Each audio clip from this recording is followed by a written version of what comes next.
Brother Ron, and welcome to We All Be News Radio and TV, the news-free Dixie for the 21st century.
Hello, everybody, and welcome to this special edition of We All Be Radio.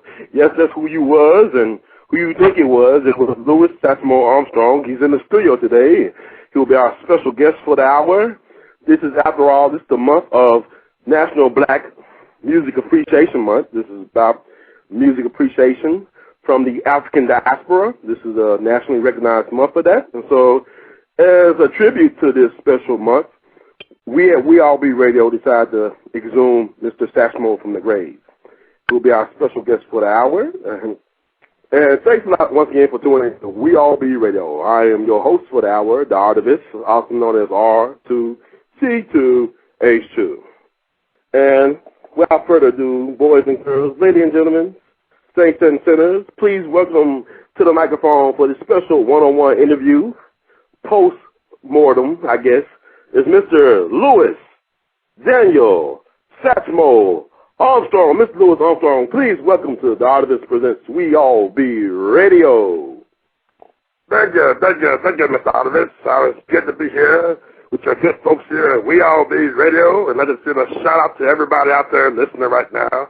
This is such an honor because I passed away back in '71. I mean, there was no internet around when I was out there. You know what I'm saying? We had to do it, the old-fashioned way. We had to go outside and meet and greet and all that good stuff.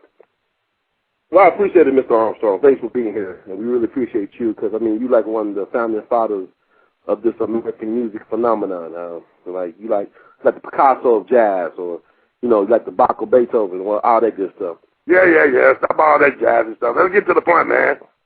All right, Mr. Armstrong. We just like to talk to you. You are considered by many to be the most important jazz musician of all time. And you did not only play trumpet, but also you sung and you did a lot of things. You was a pioneer in the movie industry, like one of the first black stars, mainstream appeal in Hollywood, and I mean, like, you just basically was a great ambassador for everything that's right about America, and we just want to give you a props. I appreciate that, young man, but let's get to the point here. What are we talking about here? You say all this to say what, Benny? All right, Mr. Armstrong. Let's just open it up and let everybody know that you are served from New Orleans, USA, New Orleans, Louisiana, land of gumbo and jazz and all that great stuff.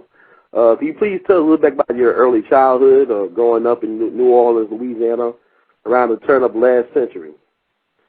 All right, my good man. Let me just say, before I get started, let me just tell you a story how it was back in the day. One day, my mama go send me out to get some water from the lake. Right? Gave me a pail to get the water from the lake. I went up to the lake and I tried to get the water, but I saw a big old gator sitting way back in the lake. Scared the hell out of me. So I ended up running back home. I didn't get none of that water because I was so damn scared. I didn't think the gator was going to bite me.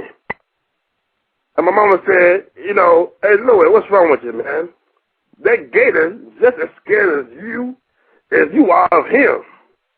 And I looked at my mama. I thought about it. I said, Mama, if that gator is just as scared of me as I am of him, then that water ain't fit to drink. Yeah, baby. Oh, Mr. Armstrong, you're a character. I appreciate that story. So could you please tell us, given that we know that there's gators down in Louisiana, alligators and swamps and stuff like that, could you please give us a backdrop about who you are and where you came from? Well, I was born Louis J. Armstrong back on August 4th, 1901. Now, I used to tell people I was born on the 4th of July, 1900, but maybe I kind of over-exaggerated because it sounds better after all, Maybe it sounds like I'm a man of importance to be born on the 4th of July, the birth date of this country. I see, Mr. Armstrong, but records, like you said, indicate now that you was actually born the August 4th, 1901. Yeah, whatever. Yeah, but I know that's beside the point. My mama was Mayan, and, we live in a place called the Battlefield, as a neighborhood, a lot of tough characters out there, pimps, cop pushers, prostitutes, you name them, we all got them. Yeah, also, Mr. Armstrong, I'd like to point out, too, not any disrespect, but your mom was also a street walker? Hey, man, yeah, she was a street walker, that was different back then, My daddy was a trick, in more ways than one, but he was a trick, and I wasn't never really too close to the old man, didn't really know him that well, but I grew up with my grandma, my mama's mama. She raised me, my sister very well, and like I said, it was different back then, man. We was very poor. We were so poor, I couldn't afford no shoes, man. I couldn't even afford no long pants, you know what I'm saying? But my mama, one thing she did for me was she instilled in me a love of music. Like, she just dragged me and my sister all on church every Sunday, and we used to sing with people in the congregation, and that really put the fire in me, this passion for this music thing, As I know, there's, future, from where you started from, would tell us that you became one of the best-known musical personalities of the 20th century, so that's not a far-fetched to see that it all started in church. Yeah, it all started in church, and a lot of us know. A lot of my colleagues and stuff, we used to play in church and stuff. That's what I love is if it wasn't playing in church, sometimes we'll sing for, a couple of coins on the streets and form singing groups and whatnot, and, you know all about that. They got it in books and whatnot. Yes, you're right, sir. They do have it definitely in books. And also, let me just touch upon this, too, is, speaking of which, you used to run the streets, sir. You was, a juvenile delinquent, and you actually got caught up in some things. I think you was shooting guns on New Year's Eve when you were 12 or 13 years old. Yeah, somewhere around there, man.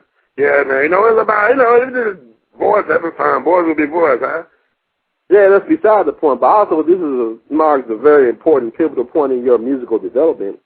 You go to the Colorway Home for Boys, and you actually teamed up with this guy named Mr. Peter Davis, who was the musical instructor at the school. Can you please tell about Mr. Peter Davis, your recollections of him?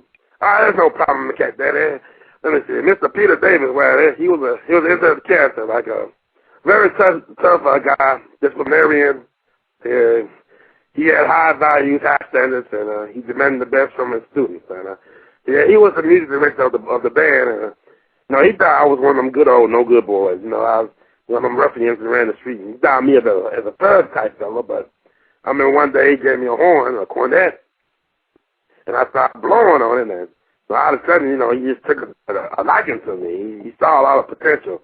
I'll just get to it later on. And I really took a liking to it. I mean, the better I got on that horn, the more praise he performed me. It felt good to get that type of praise and recognition from a father figure like Mr. Peter Davis. He really did a lot for me, and I appreciate him. And I just hope that if he's listening out there somewhere beyond this great world of ours, that he really did a great job and number on me. I appreciate it, and that's why I am who I was and all that good stuff. And it's interesting, Mr. Armstrong. Like you became who you are because of people like Mr. Peter Davis, a father figure. And once you left the colorway home for boys, you also ran into this character named King Oliver. Can you please tell us about King Oliver and how important he was to your development as a musician? Well, before I get started, King Oliver, I call him Papa Joe, and I call his wife Mama Joe, Mama Joe Oliver. And before I get started, this whole jazz thing, it's important to know that it was started by Mr. Buddy Bowden. Mr. Buddy Bowden was the first jazz musician on record. He formed his first band back in 1895.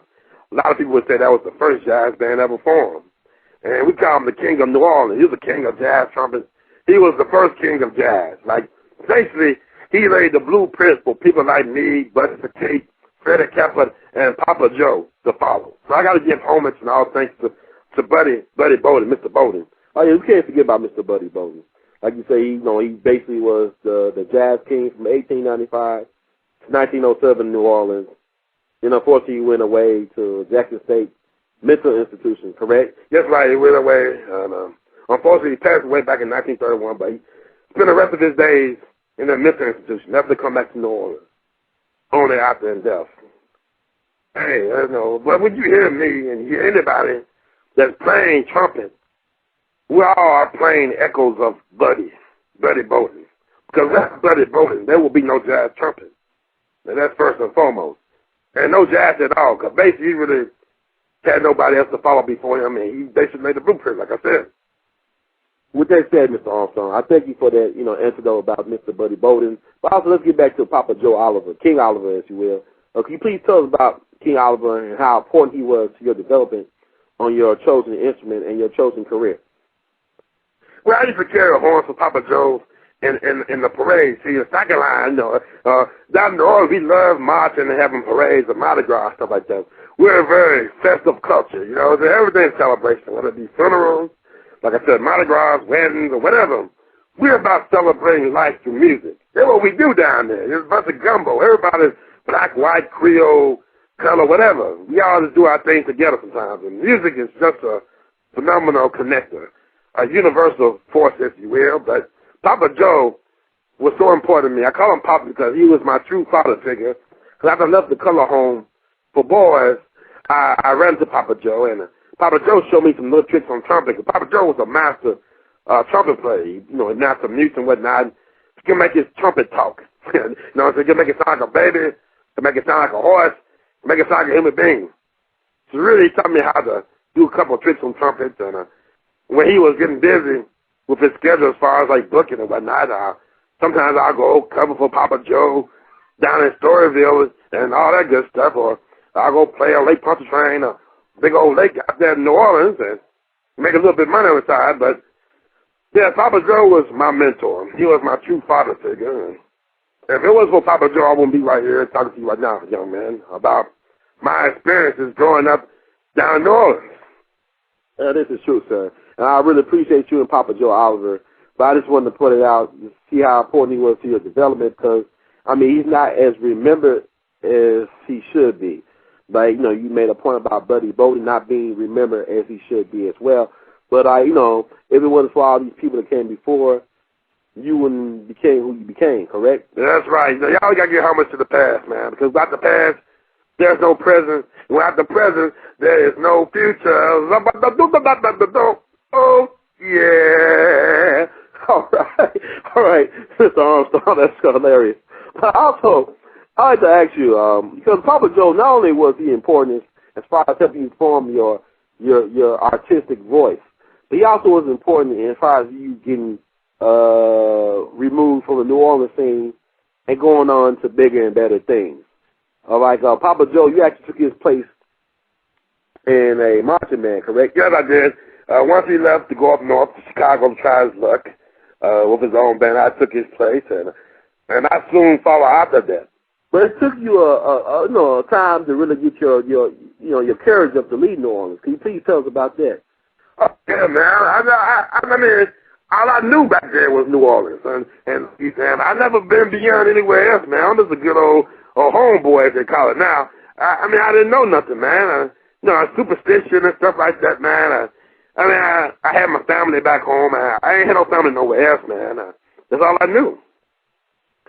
And also, speaking of family, I'd like to also talk about, I guess before we get ahead of ourselves, if you move into Chicago in the early 20s, let's talk about your family situation. Like, as far as your marriage, your first wife, Daisy Parker, she was a prostitute, correct? Yes, and I was a pimp.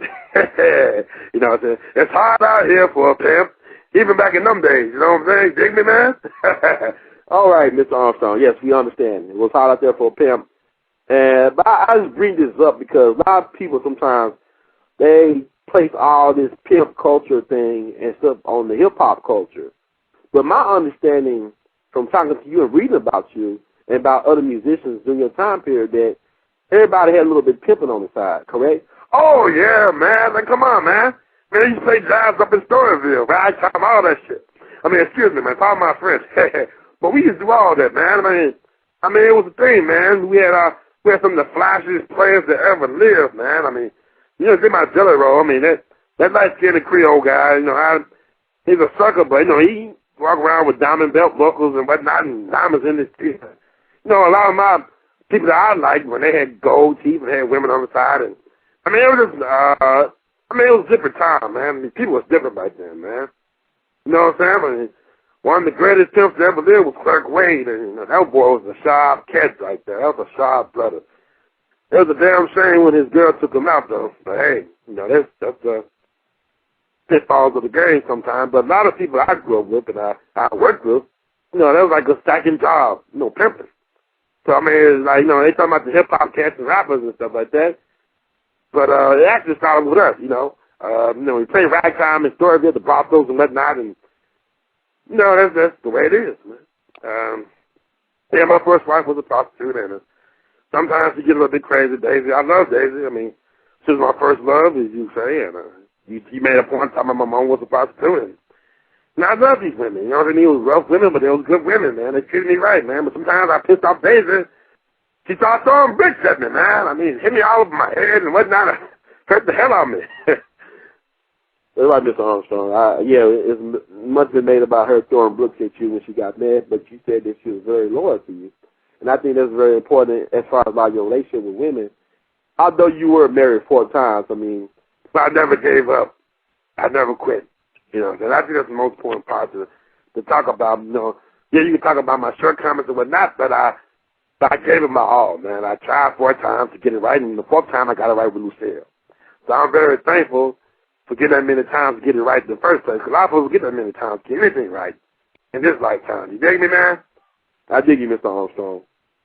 But yes, Daisy Parker, she really cared for you a lot, and it's good you point that out, and she was your support base. Yes, she was, as far as my mom and my other women has played an important role in my life, period. You will find out as we start talking a little bit more about my life. That's right, Mr. Armstrong. You're right. And, okay, Daisy Parker was your first wife. You say you got married 4 times. And I guess we could talk about you. How did you leave New Orleans? What was, like, the most important, like, this, things that got you to leave? Well, before I went to Chicago, I got a gig, I guess, working on the Stretchford family showboat line. The Stretchford family, they had their headquarters down in St. Louis, the showboat family. And I used to work on there during the summers, and there was this cat that used to play the organs on the boat named Faith Mirable. Now, he taught me how to read music. I think Mr. Mirable, he saw I had talent, but, he used to find you if you couldn't read the music, man. You missed one note, man. that'd be something to come out your paycheck, and I couldn't have that, you know what I'm saying? I had a family to feed, so I made sure I learned them notes and stuff like that. So we used to travel from St. Louis down to New Orleans, all the way up to Davenport, Iowa, and all points in between. So, man, that was my first time really leaving New Orleans. And, I mean, it opened up a new world for me, man. I got a chance to, you know, not only play good music, but also learn about different places in this great country of ours. So, I mean, it was very much a blessing in disguise for me. And Papa Joe actually was the one that got me to leave New Orleans in the first place. I left New Orleans, I'll say about 1922. My mama gave me a fish sandwich, and had whatever I had in my suitcase was all I had as far as possessions, and what was on my back. And I went up to Chicago.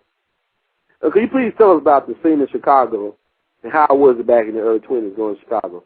Man, it was like New Orleans, man, but only bigger, man. It's like everybody that was from New Orleans was up in Chicago. You know, I mean, Freddie Kemper was there, the great trumpet player, and yeah, Tony Jackson, one of the greatest ragtime piano players of all time. And I mean, he was a little street, but hey, he was great, man. I mean, he had a lot of talent. I mean, you have everybody there. Jimmy Noon, famous clarinetist, Benny Goodman's hero. Jimmy Noon, one of the greatest clarinetists of all time. I would say besides Sidney Bechet. It is all love, man, on the South Side, man. A lot of black folks, man. It's like it was like a lot of the black folks, you know, on the South Side was just as much down in New Orleans as a whole. So, I mean, it was like home, man. I mean, it was cold, though. I ain't like all that coldness, but other than that, they had some great music because it was from back home, man, from New Orleans. That's true. So, Papa Joe was the one that called you up. Correct.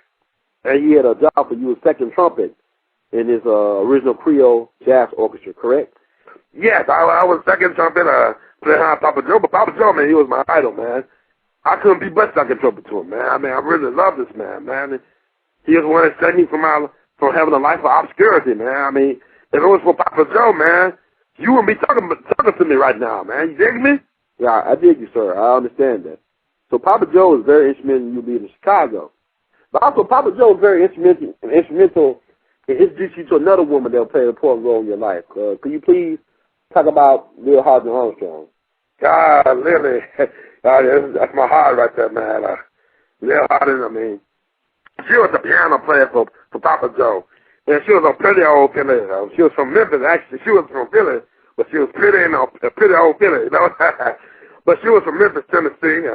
Came from a good middle-class, well-to-do family. College educated, went to Fisk University. Could play the hell out of piano, man. I mean, she could play with the best of them, man. I mean, could play a little bit of everything, man. She really taught me a lot, man, in more ways than one. She didn't really like me at first. She thought I was a ruffian or somebody from the sticks. I didn't, dress the part. She thought my head was too small for my head, and even my pants were too short for me. She just had a field day with me, man. I don't know how I was able to win her over. Well, I know, just listening to an interview she did back in the 1960s, she said that when she started seeing people respond to the way you played your music, she saw your potential. She saw you more just being a second trumpet, and that she saw you being a superstar. That she thought you was better than Oliver. That, she said that you and another trumpet player, Freddie Kemper, the one you mentioned earlier, were her two favorite trumpet players, but she said you was the best. Well, I appreciate it. That's why I guess she married me, because it's good to know that she believed in me like that, and she saw my potential. But I still say Papa Joe is my main influence. Without him, I would be nothing. I mean, that's how I look at it. But she said that Papa Joe told her one time that he said that the reason why he keeps you second trumpet in his orchestra was to keep you from being a superstar. I'm paraphrasing now. I know she should speak ill of the dead, but that's what she told me.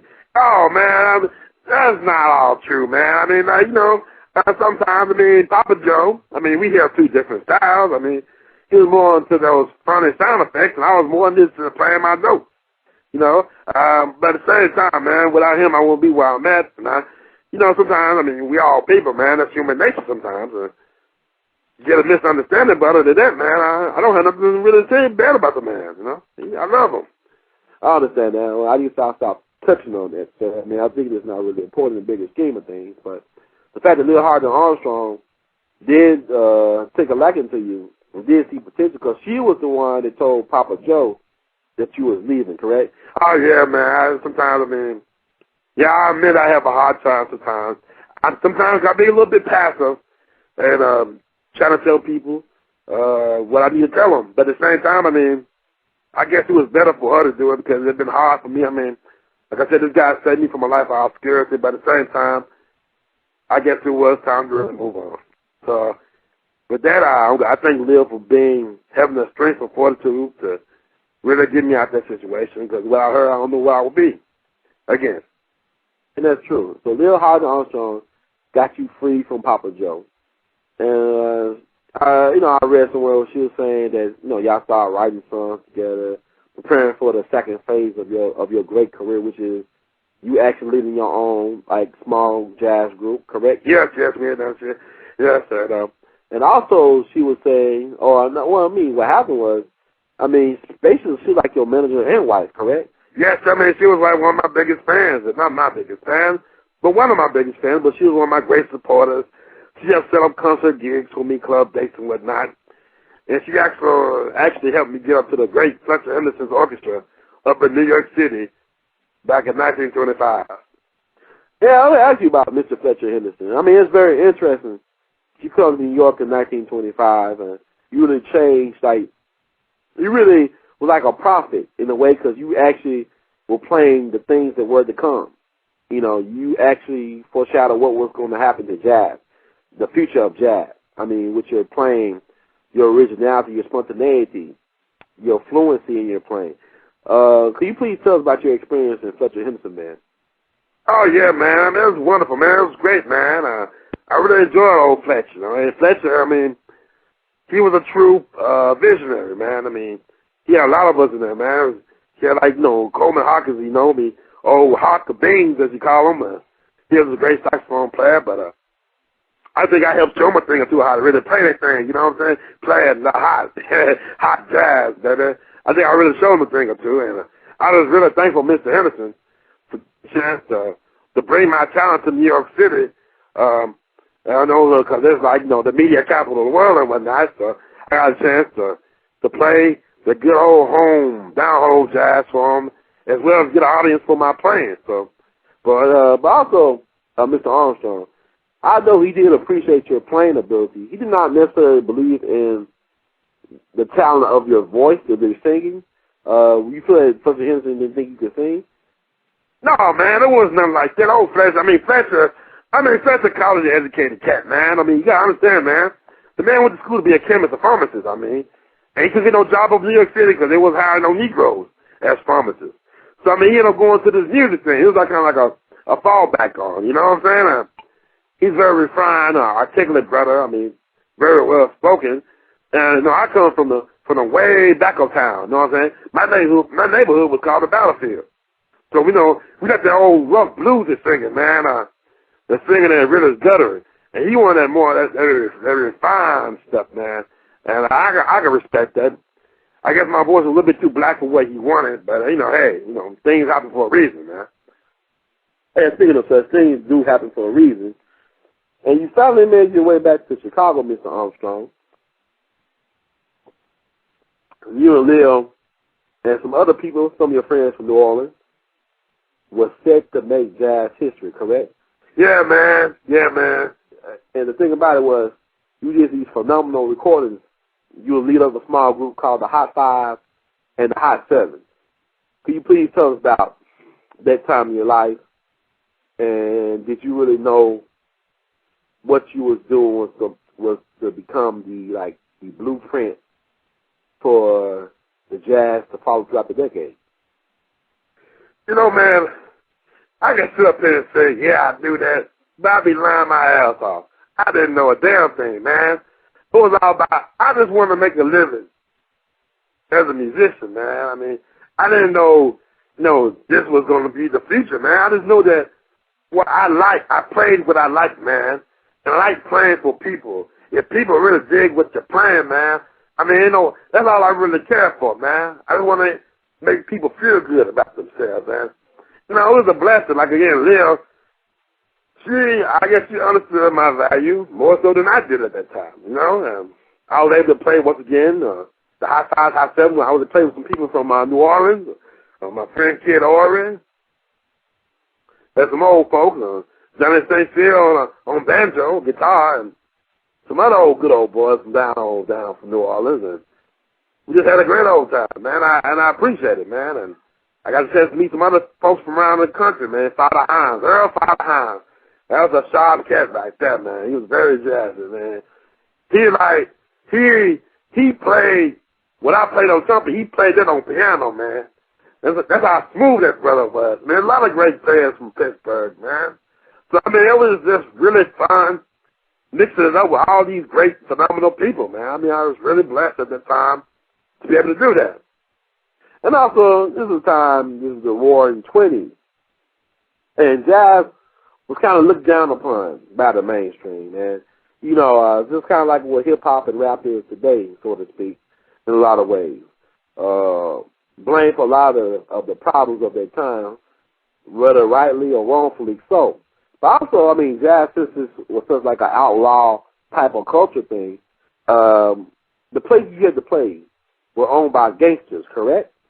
Oh, yeah, man. You know what I'm saying? When that boy named Tupac come, ain't nothing but gangster party, man.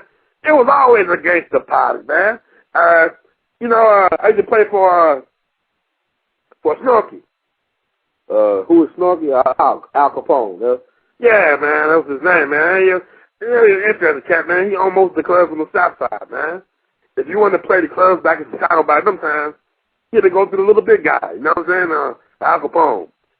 Can you please tell us about, like, you know, was this, did it scare you, man? I mean, to be associated with these type of criminals, you know, as far as your profession? You know what, man? You know, you got good and bad people and everything, man. You know, Al, for the most part, he was all right, man. He loved the music, man. I mean, a lot of people know he loved to dance to the music, man. He was a great patron of the music. But at the same time, you have some other people that are some very rough characters that you don't want to have no dealings with whatsoever. No, those were some crazy guys. But Al, man, you know what they're saying? Like they said, music soothes the savage beast. Well, for Al, it was truly a true saying because he really did got music, man. I think people like him for keeping the music going, man. There was some very hard times. If we didn't have those type of people, then there might have been no jazz, man, playing nowhere, man. You have to know that, you know, not only Al Capone owned clubs, but also, I mean, up in New York, with the Cotton Club was run by Oni Madden, the killer, as they call him, was his nickname. He actually, you know, gave Duke Ellington his first big break. That's what I'm talking about, man. I mean, it was for these people, man. I mean, where would we play, man? Look at Kansas City, man. Count Basie. You know, we were there, it was all gangster up, man. It was ran by the mob, man. You know what I'm saying? But they kept it going all night. I mean, they were playing jazz Monday through Sunday, man. 24 hours a day, man. And this is why you got all this great music because, you know, it took all types of people to keep this thing going, man. So I'm really thankful for that. But at the same time, Mr. Armstrong, because of all this gangsterism, it forced you to leave the country because you had gangsters from New York and Chicago basically fighting and killing themselves over your services. Yeah, man. Yeah, it's crazy, man. You know, sometimes I'll be playing. I mean, just tell you how rough it was back in them days. I'll be playing in the club. I like to play with my eyes closed. I love to visualize. And sometimes with my eyes closed, it helps me to visualize what I want to play. And so sometimes I can feel chairs flying in front of my face, and you hear folks getting stabbed and whatnot. It's just a very rough environment. But I had some bad managers, too. I mean, a lot of bad managers put me in a lot of bad spots, man. After I left for old Papa Joe, and, you know, had gangsters threatening my life and whatnot. I mean, one time I got through playing a gig in Chicago.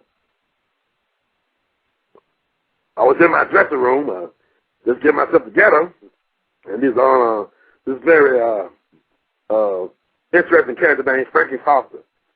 He walked into my dressing room.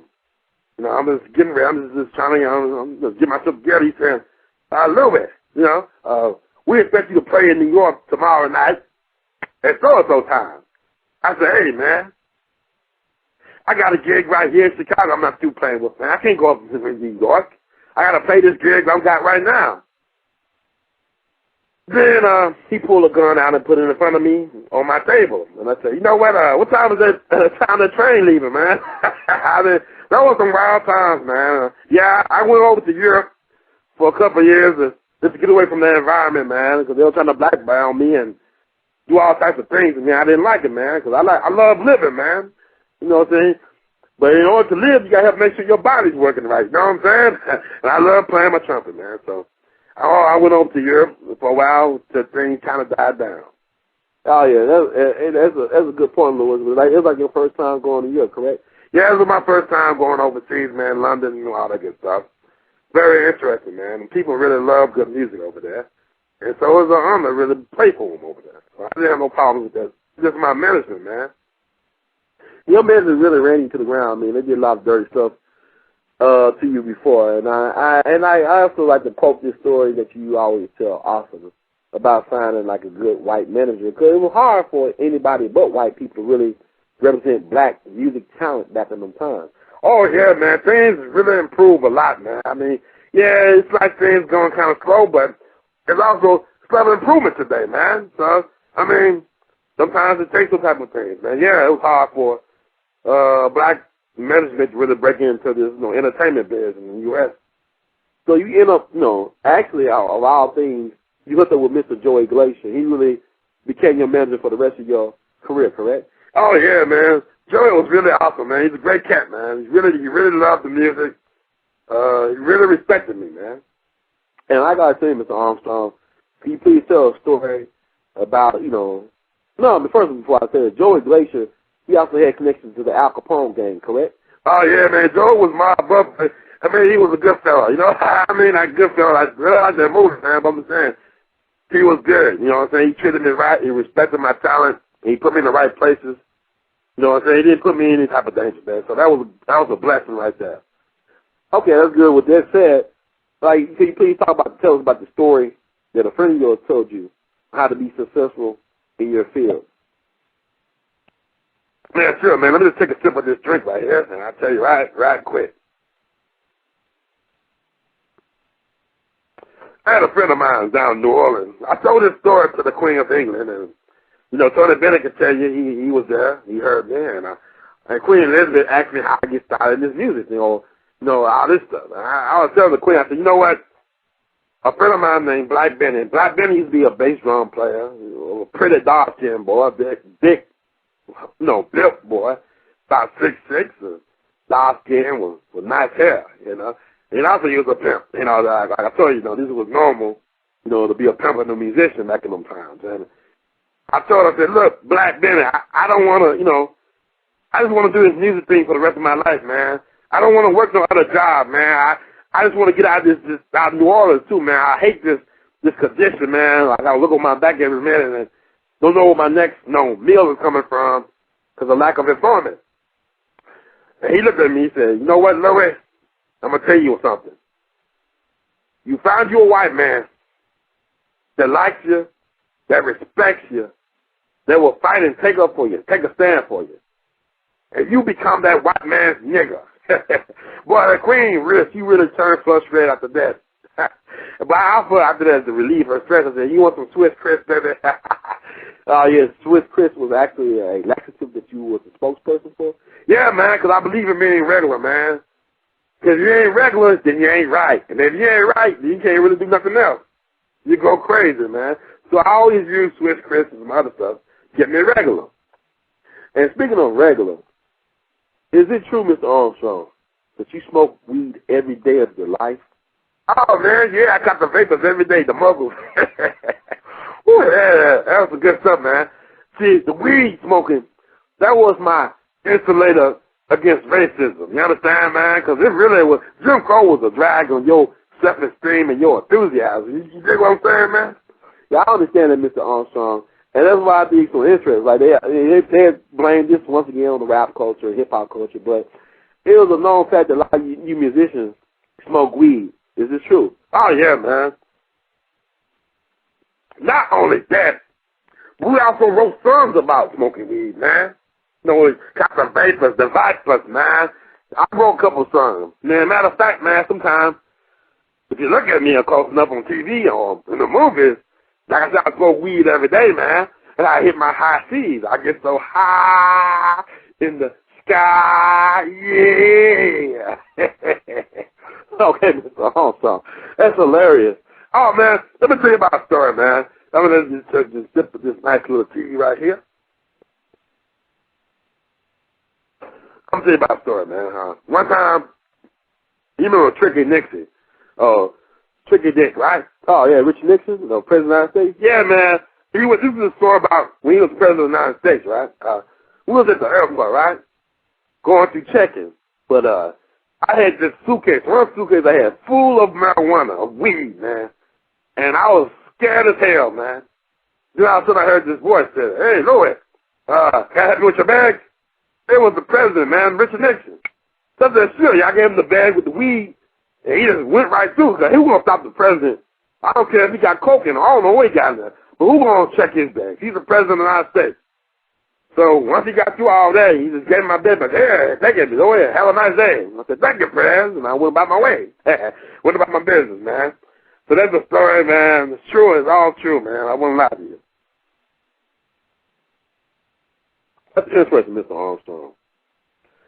And, man, I mean, like, it's good to get this out, because sometimes people, I know people like some of your biggest fans, I ain't going to name their names, they kind of like they want to sugarcoat you and make you something that you ain't, or they want to show the whole picture of who you were. And I think it's important for young people to really see who you were so they can learn, because they can relate and say, this is a guy that basically stopped, going to school at the age of 12, but you never stop learning. You had a curiosity about life and what you do as far as a musician, as an artist. And I think it's very important that our young people, in particular African Americans, understand, that you like one of us, you came from similar situations that a lot of our people are still going through, but yet you still made something of yourself. So I just think it's very important that people hear this story. Well, I thank you, Mr. Oliver, for putting me on today, man. I mean, I've been dead for about 36 years, and it feels good to be up and about sometimes, you know what I'm saying? But I think your spirit never died. I mean, your spirit of protest, your spirit of resiliency and creativity still lives on in the human spirit. I guess I got to agree with you, Captain. And speaking of protest, I'd like to touch upon, I know Kanye West, he spoke out about George Bush, don't care about black people during the Hurricane Katrina fiasco. Oh, man, that really hurt my heart, man. No, man, it really bothered me, man. Yeah, I remember that. I heard about it, man. I know it's really because it's your hometown, that's your heart, New Orleans. But I like to touch upon the fact that you actually did something that was very brave as well, as far as the 1950s, when the Little Rock Nine was trying to integrate Central High School in Little Rock, Arkansas. And you were supposed to go on a state tour sponsored by our government, and you canceled your state tour. Oh, yeah, man. I didn't think it was the right thing to do. Like I told you, man, one of the reasons why I spoke weed every day was trying to deal with this racism bullshit, man. And it constantly bothered me, man. It got to me, something, man. Like I'm seeing on TV how they trying to stick these dogs on our women and children and whatnot, and to see that old girl, this is the ex, I believe, get spit in her face just trying to better herself, it just pissed me the hell off. And I canceled that state tour. I said, I can go to hell. I can go to hell. I didn't say he don't care about black people. I just said he can go to hell. And your reference to President, this is correct. President Eisenhower, he can go to hell. That's what I told him, man. Because hell's a problem. All right, Mr. Armstrong, I ain't want to get you all furious up, but this caused you to land on J. Edgar Hoover's FBI watch list for the rest of your life. Yeah, man, but you know what? I know Joe Grayson, my manager, was trying to tell me that. He was trying to tell everybody, him. It didn't mean that he was misquoted. But I told him, nah, he can go to hell. All right, Mr. Armstrong. We got that for the record that you actually spoke out against Mr. Eisenhower. We didn't act fast enough about the Little Rock situation. So you was actually conscious of how black folks were being done. But also, this is like this misrepresentation of your image where people think you was Uncle Tom, man. How did it make you feel that people consider you a sellout, and many so-called black revolutionaries or progressive black people were ashamed of your image? Oh, man, it hurt my heart, man. I remember one time when I was getting up into my career, I went to play the Apollo because I love my people, man. I love them. I mean, without black people, I won't be who I am, man. I love my people. But nobody really shows up, man. You know what I'm saying? I'm a black musician. You know, so I came up to a black experience. But at the same time, like, my black family abandoned me, man. It really hurt my heart, man. I mean, you know, I live in Queens, man, Corona, man, and I could live anywhere. I could live in Beverly Hills or whatnot, but at the same time, man, you know, I'm a working class person, man. I'm a blue collar, man. I'm not the hood, man. So, you know what I'm saying? I want to be close to my people, man. So it really hurt my heart. You know, people misinterpret my enthusiasm. I'm an entertainer, man. You know what I'm saying? People always want to put these labels on you, man. They want to put these standards on you, and it's not your standards. You understand? I just want to play trumpet and make people happy, man, and sing and do it from the heart, man. Because the world needs a lot of loving, you know. And there's a lot of people out here that's very much hurting. They're not getting hugs or love or whatever. So I saw myself as basically an ambassador of love. I didn't never see myself as trying to be something I want. But at the same time, I mean, hey, what can you do about it, man? You just got to keep on doing what you're doing, and hopefully people will see the truth. And you know something, Mr. Armstrong, I have to say that people are finally seeing the light as far as how, you know, you was as a person and what you had to endure, man. I really thank you from the bottom of my heart for being the person that you was, because without you, I don't know if I would have the courage to do what I'm doing now. And that's all right, Brother Ron. I really appreciate that, man, because without people like you, there will be no me. You know what I'm saying? I'm only as good as the people that remember me. You understand? You know what I'm saying? That's love. So I appreciate it. I appreciate you, Mr. Armstrong. And, I mean, there's so many things we could talk about, per se, but I guess a question that, you know, if people want to talk to you, I think one of the biggest things that people will ask you is about the music situation today. What do you feel about the music situation today? What do you think could be done to better it, or what are some things that people are doing right? Well, you know what, out of this, that's a good question. You know, I can't really find another man who kind of make his bread or whatever, do what he can. You know, it's hard here, man. It's hard. But at the same time, man, I think that people got to understand that, you know what I'm saying, you get more flies with honey than vinegar. You know what I'm saying? Like, you got to be conscious of what you put out here, man, because, you know, we these rapper guys, man, like I said, we always had these pimps and gangster elements in our music and our culture. But at the same time, I mean, a lot of these brothers, I mean, they're getting sidetracked, and they can really do so much more with their talents, man. They shouldn't limit themselves like that. And I know a lot of people say I limited myself, but I didn't limit myself. I played by my own rules, and I think I won it in the end because I got what I wanted, man. By me doing what I did, for example, I had a hit with Hello Dolly. I knocked the Beatles out of attention, man. I knocked them out the #1 spot when I was 63 years old, man. Think about that, man. This is back in 1964. I knocked the Beatles out, man. But the thing about it is that people remember, man. I never lost sight of who I was. You know what I'm saying? I was singing the same way with the same enthusiasm as I was in that Color Home for Boys when I was 13 years old. I was playing the same way that I always played when I was doing my Hot 5s and Hot 7s recordings back in the 20s. Now, I might have got older and whatnot, but at the same time, I never lost my love for the music, man. I never forgot why I was doing what I was doing. So I think it was important that people sometimes will leave you. But if you hang in there long enough, man, you can win this race called life, this marathon race called life, man. And I'm just thankful for the good man upstairs for giving me the opportunity to share his message through me with the entire world. Because I said to myself, what a wonderful world.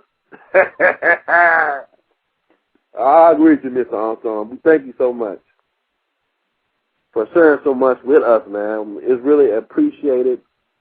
And like I said before, I mean, people really need to start, you know, researching their history and learn about the history from their own perspective. We got to learn how to really appreciate our true heroes and sheroes and really, you know, in a way where we share with other people, because knowledge is only power if you use it And my people perish because of what? Because of lack of knowledge. Some of you popped up. Oh, no. Thank you, Mr. Armstrong, for that. And we appreciate you. And I actually ask you another question. Like, you're a very prolific writer. Why did you feel the need to write about, your life experiences? Or why you feel the need to? Because, man, I didn't have no email, man.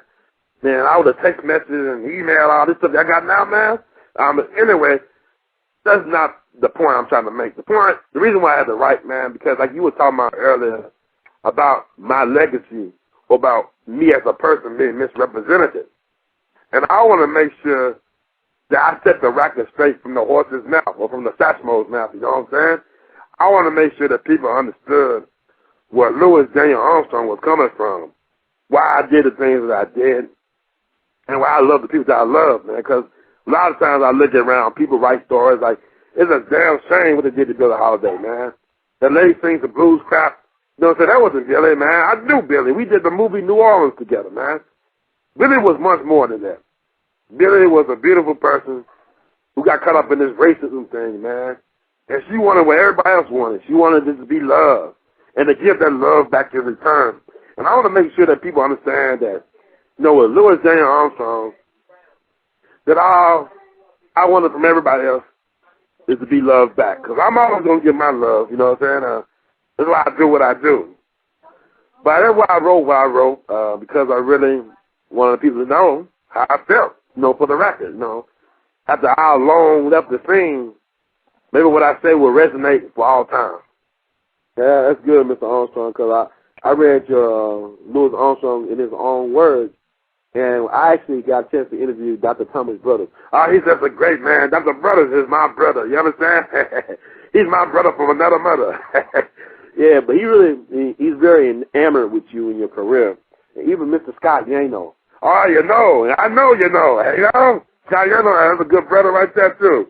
He's a brother from another mother, too, man. I don't know we got the same daddies or nothing like that, but, you got some, what I'm saying? Yeah, I understand, Mr. Armstrong. But, it's good that, these people really appreciate what you had to give. And they actually give you a lot of homage. They actually help updating your legacy to a point where people are really coming around. They finally seen the light. And I just really thank God for that. But my thing about it is I don't know if it's reaching young people. Well, Mr. Artist, what's your job, man? What the hell is Artist? I'm an artist and an activist. And I guess that's your job, man. Let the people know about me, man. Not about me. Make sure they know about Buddy Bowden. Make sure they know about King Oliver, man.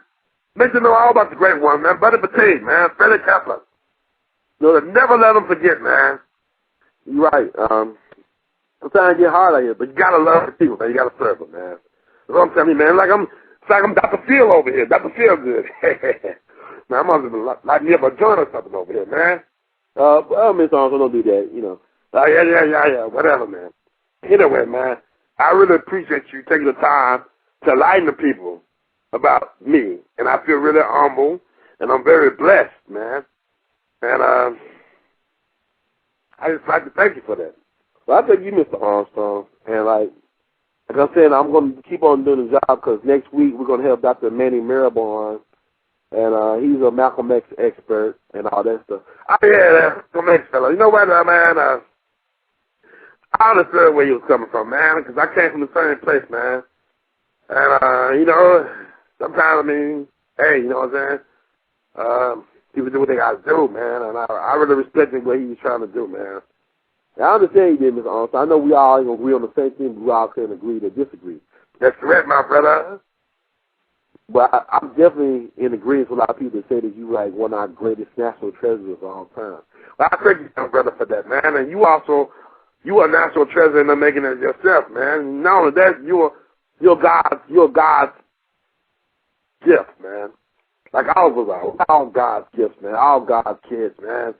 Sometimes we lose sight of that, but sometimes, things will happen. The big fellow upstairs will let you know that he really loves you.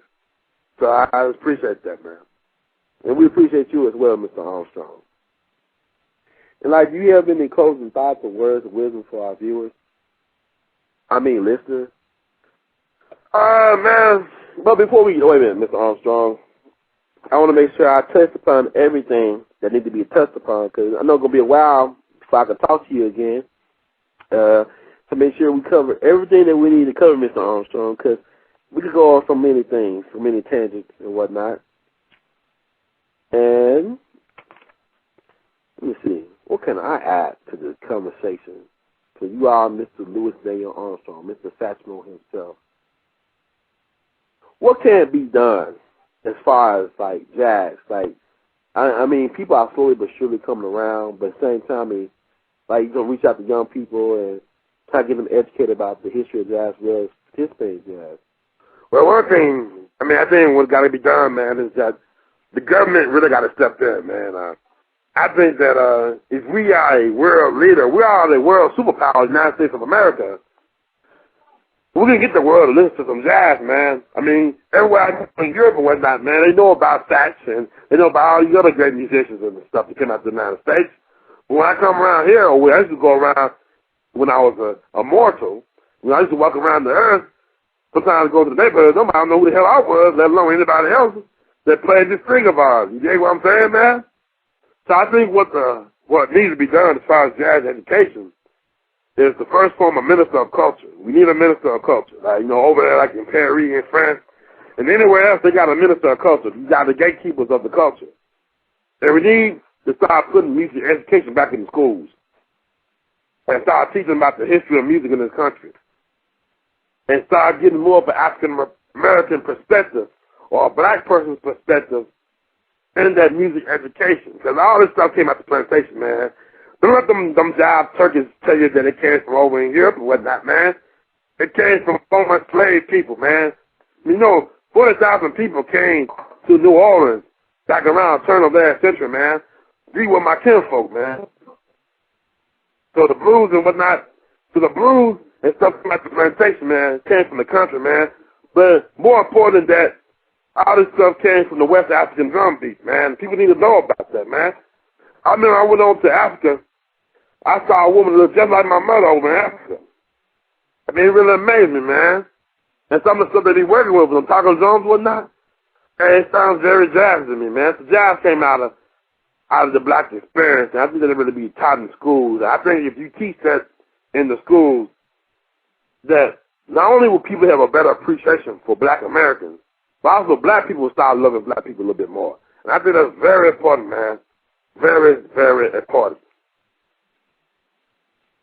Thank you, Mr. Armstrong. I guess on that note, we're about to end WLB Radio for today. But thank everybody for joining us for this special Black Music Appreciation Month edition of We All Be Radio. It was very much an honor to have Mr. Louis Armstrong on with us.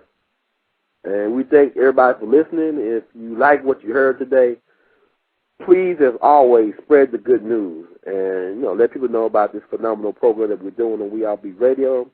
Like I stated, next week will be a special We All Be Radio. It'll be a special, it'll be an actual special event. We're going to have 2 radio shows on in the same day. That's right, going to be 2 The Artist Presents We All Be Radio happening on the 4th of July special edition weekend. So we're going to have Mr. Dr. Manny Marable on the Malcolm X expert, working on the Malcolm X project at Columbia University.